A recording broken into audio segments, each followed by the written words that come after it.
сабақ жоспарын құрудағы қиыншылыққа тап болдым деңізші.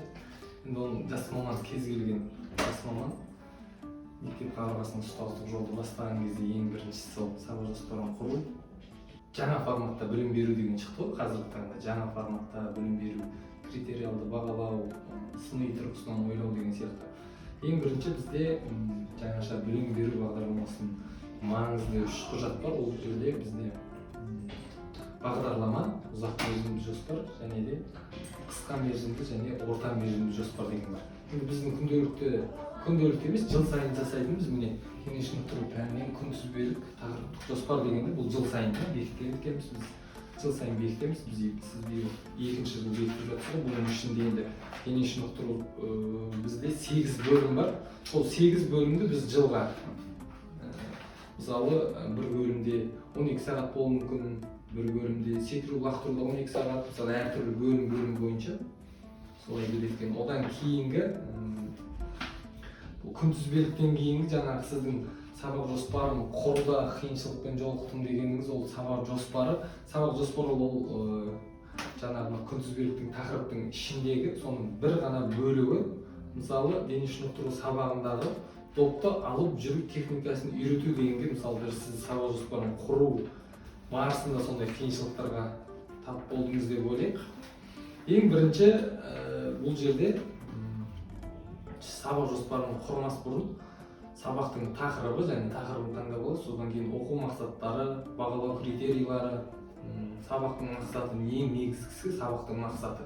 Сабақтың мақсатын дұрыс құра білсеңіз, ары қарай сіздің сол сабақ жоспарыңыз ойдағыдай өтеді деген мен солай ойлаймын. Біздің сабақтың мақсатын дұрыс қойсаңыз, содан кейін бұл жерде сіз сабақ жоспарын құра отырып, жаңағы оқушыға не үйретеді, оқушы нені үйренді және нені үйренбеді, нені білгісі келеді деген сұрақтар міндетті түрде сіз сабақ жоспарын жасап отқан кезде міндетті түрде сондай сұрақты өзіңізге қоюыңыз керек.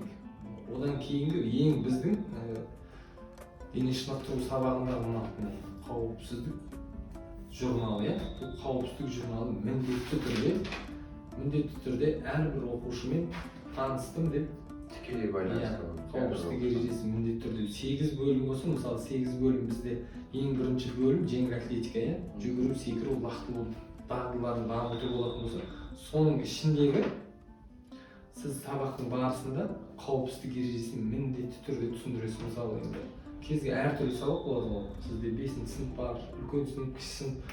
Соны сіздің рұқсатыңызсыз жаңағы снарядтарды қолданбау, мысалы граната лақтыру кезінде, доп лақтыру болмасын.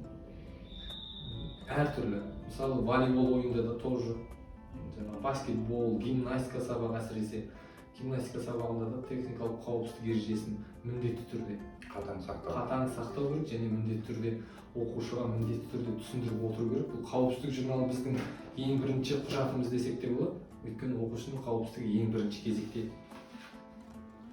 Сәлеметсіздер ме құрметті ұстаздар. Мен Шамшидан Ұлан Қанатұлы 104-ші жалпы білім беретін мектептің дене шынықтыру пәні мұғалімі. Менің бүгінгі ықшам сабағымның тақырыбы баскетбол ойындағы техника және тактика. Баскетбол ойындағы техника және тактиканың оқу мақсаттарына келетін болсақ, оқушылар түрлі дене жаттығуларын іс жүзінде орындайды және олардың ағзаға тигізетін әсерімен бөліседі. Спорттық ойын ережелерімен танысады, әдіс тәсілдерін меңгереді.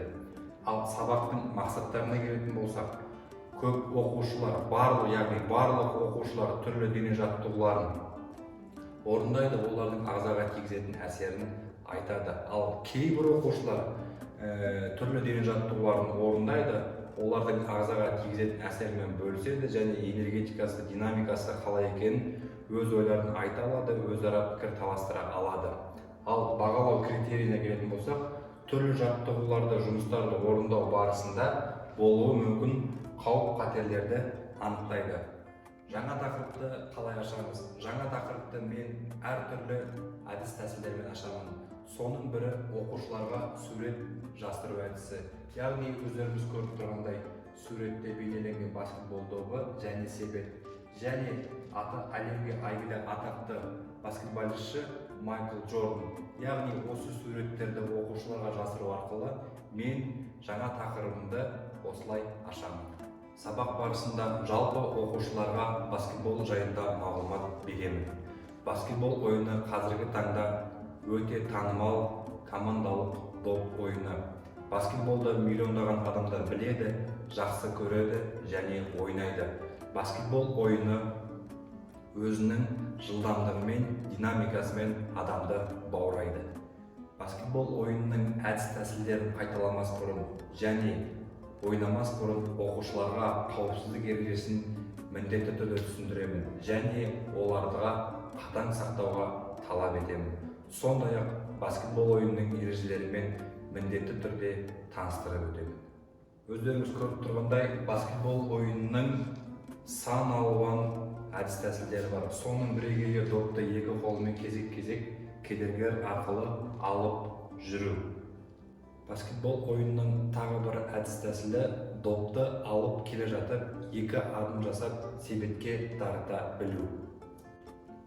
Сабағымның соңында жақсы бір қанатты сөзбен аяқтағым келіп тұр. Оқушыларға білім қандай қажет болса, дағды да дәл сондай қажет. Назарларыңызға рахмет.